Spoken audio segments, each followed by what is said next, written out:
So Trump's lies, y'all, are seriously getting completely and utterly out of control. They're now like world historic embarrassing lies. And I'm furious about this. I'm also furious because I don't know. I don't think the media does a good enough job really holding him to account over this stuff. I don't think the Democrats do a good job holding him to account for this stuff. And needless to say, the entire Republican Party is just a cult of personality now, and they actively cheer on this sort of insane, unhinged bullshit.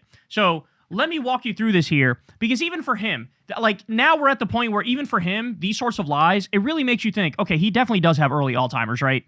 Because like these are things, does he not realize that these things are easily checkable, right? Like how can you say, okay, ready? So Daniel Dale says the following. He's the CNN fact checker guy. President Trump has for years told fictional stories in which unnamed people refer to him as sir. We've all seen that. He said to me, sir. He said, sir, you're amazing, sir. He did another one yesterday at the National Prayer Breakfast, lying at the National Prayer Breakfast. He vividly described how he supposedly got Sudanese authorities to release a persecuted Christian who was actually released during the Obama administration, the year before Trump even began his run for office. Freed by Obama in 2014. 2014. All right, ready? You can see in the transcript of Trump's National Prayer Breakfast speech how he went from a factual staff-written line, giving Christians credit for Miriam Ibrahim's release, in red, to an ad-lib lie, giving himself credit in green. All right, so ready? Here we go. I'm just going to read this for you. This was Trump during his speech. Ready? In 2014, a Sharia court in that country sentenced her to 100 lashes and death for marrying a Christian man. At the time, she was 8 months pregnant with her daughter. Miriam was ordered to renounce her faith in Christ, but she refused to do so and gave birth to that daughter, Maya, while she was in shackles, being beaten and living in a condition that nobody in this room would even be able to imagine. Believers all over the planet rallied to Miriam's cause, prayed for her protection, and successfully pressured for her release. And then he goes off script and says, I did that with one phone call, actually, and she had such support, it was so easy. And when I explained it to the powers that be, yes, sir, we will do it right away. I just wish I knew earlier, but it's a big world with a lot of people.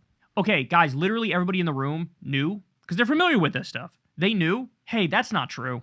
And by the way, CNN actually, it's kind of funny because they decided to actually, reach out to Republican lawmakers for comment and, go through the history and see, hey, did Trump maybe say something in the press about it at the time, which he's now spinning as, I got her released or whatever. There was nothing. Literally fucking nothing. Nothing.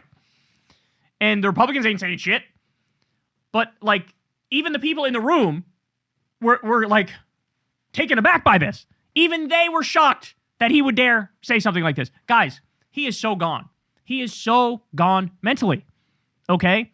And going through this story, because, again, this was one of those lies. It's obviously people are going to check it. Obviously, they're going to know you're totally full of shit. You weren't even president at the time. You said you made one phone call to the Sudanese leader. And he's, yes, sir, I'll release. It's so absurd. It reminds me of my favorite Trump lie of all time because it just shows perfectly how venal and narcissistic and petty and stupid this man is. I've told this story before, but when Trump ran in 2016, he was caught. There was in a bunch of stories that were running at the time that Trump used to call the tabloid magazines in the 1980s, and he would pretend to be his own publisher, who he called John Barron. And he would sing Trump's praises. He would sing his own praises to the tabloid magazines and talk about, all these women, they want to date me. It's incredible. Madonna wants to date. All these women want to date Trump. They want to date Trump. And one of the tabloid reporters was smart enough, let me record the next time he calls, because that's definitely Donald Trump. He's got the most distinctive voice in the world. Everybody knows when it's fucking you. And he was caught motherfucking red-handed. They're here's articles about it. Here's the literal audio tape on video on CNN of you calling, pretending to be your own publicist. And what was Trump's reaction? That's not me. I don't know what you're talking about. Dog, you're literally caught. You are the equivalent of the fucking 7-year-old who's got chocolate chips all over their mouth. They got chocolate smudges all over their lips and their mouth. And they go, I didn't eat any cookies. Really? I see the jar, the cap's off, and there's a cookie missing, and you got fucking chocolate over it. I didn't do that.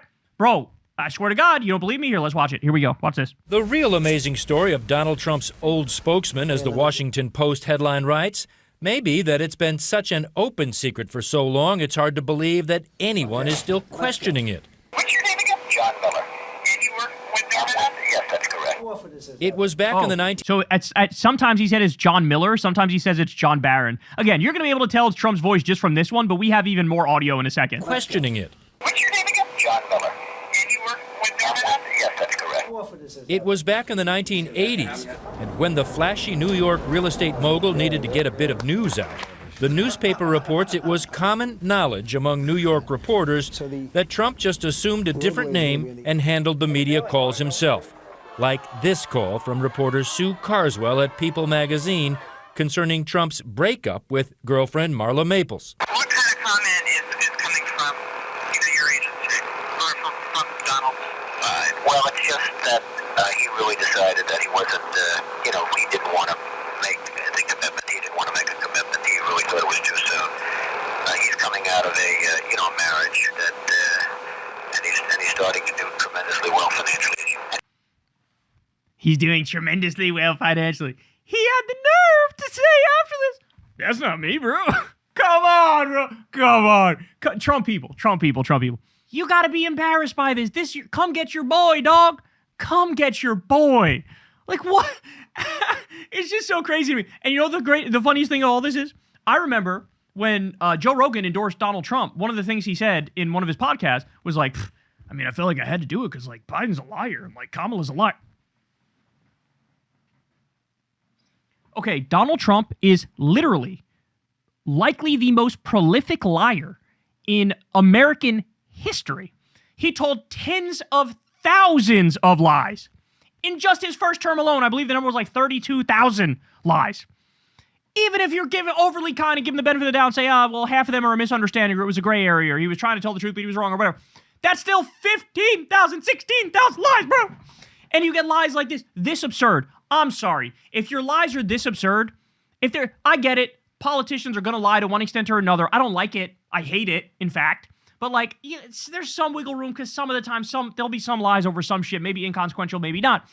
But this is, like, next level. Like, homie, you were caught. This is, like, next level. It's over. It's a wrap. We know it's you. And that's not me. I don't know what you're talking about. And it's from the mind of somebody like this where you can get, I won the 2020 election. I know and now we're going to seize the ballots from Fulton County. And I'm going to get Maduro to say that I won the election and that he stole it for Biden. That's what I'm going to... Like, this motherfucker is devious. Guys, it was fucking Epstein who said it. Fucking Jeffrey Epstein said the problem with Trump is he has no scruples. Jeffrey Epstein said that. The notorious pedophile said that. And you know what? He's not wrong. When the fucking notorious pedophile is like, hey, man, there's no moral lines for you. You know it's bad when the pedophile is going, hey, you're actually worse than I am. And he just thought it was too soon to make any commitment to anybody. So what is going to happen when she being asked to leave or she's going to be allowed to stay? Well, he treats everybody well. And you don't know him, but he's a... No, I have met him. Have you met him? Yeah. He's a good guy, and he's not going to hurt anybody. He treated his wife well, and he will treat Mama well. Come on, man. Also, the size of the ego on this man, could you imagine? You're supposedly this, like, big, successful business guy, and you're like, oh, let me call a fucking national tabloid to suck myself off. What an unserious person. He's somebody that has a lot of options, and frankly, he gets called by everybody. He gets called by everybody in the book in terms of women. What's so funny is even if the voice was not the same, I would still think it's him because of the context and what he's actually saying here, right? He gets called by everybody in terms of women. He's tremendously successful. Oh, come on. If that John Miller sounds like Trump, it's because audio forensic expert Tom Owen says, in his opinion, it is. Bro, you don't need to be an audio expert. Come on, bro. I can conclude with a fair degree of scientific certainty that it is Donald Trump's voice. This afternoon, Owens compared the John Miller on that phone call with People magazine to the real Donald Trump interviewed on CNN's Larry King Live in the 1990s. Due to the quality of the old recordings, he couldn't use his biometric analysis that he says would be absolutely certain, but based on pitch, tone, cadence, and his expertise, John Miller and Donald Trump are one and the same. Yes, it's my opinion that it is Donald Trump's voice. Reportedly, Trump even tacitly admitted under oath to using one of his false PR names in a 1990 court testimony when he said, "I believe on occasion I used that name." Thank you, everybody. Trump was confronted with the taped phone call and the Washington Post story on Friday's Today Show. No, I don't think it. I don't know anything about it. You're telling me about it for the first time, and it doesn't sound like my voice at all. Come on, bro. Oh, come on. The fact that every Trump supporter didn't abandon him right here, just shows, like, there's a bit of a mass psychosis going on in this country. There's a bit of a, like, I'm going to be a contrarian for the sake of being a contrarian kind of thing going on, you know? Or I'm so committed to the fascism that I'll overlook all the other goofy, embarrassing, humiliating, silly-ass shit. I mean, it's like, what do you even say in response to this? I'm telling you, this was my favorite Trump lie story. There's a million of them. This was my favorite Trump lie story. Many, many people that are trying to imitate my voice, and you can imagine that. And this sounds like one of the scams, one of the many scams. This motherfucker is such a menace. He's got to be impeached or hit with the 25th Amendment. He's got to be locked up. This guy is a fucking scourge. He is a cancer upon the earth. And there's so much to go after him, whether it's the emoluments clause or the war crimes or whatever. There's so much. He's got to go. He's got to fucking go. And understand, it's only going to get worse as his Alzheimer's get worse, as his aging gets worse. It's only going to get worse. And he's going to get more authoritarian and more extreme as his poll numbers continue to plummet. We're in a rough place. And then also, let's not forget, he's going to try to steal the elections. He's going to try to steal the elections. A guy who has no scruples to this extent, he will also, there is no bottom. There is no bottom. Wake up. Wake up. The whole system's got to kick into gear here. I need Republicans to find a fucking conscience, the 1% left of you that might have a tiny inkling of one, and I need Democrats to fight with all they have, and the media to wake up to what this guy really is. Hey y'all, do me a favor and like and subscribe. It helps out big time in the algorithm. Click the bell as well for notifications when videos drop, and watch that video on screen right now. You know you want to.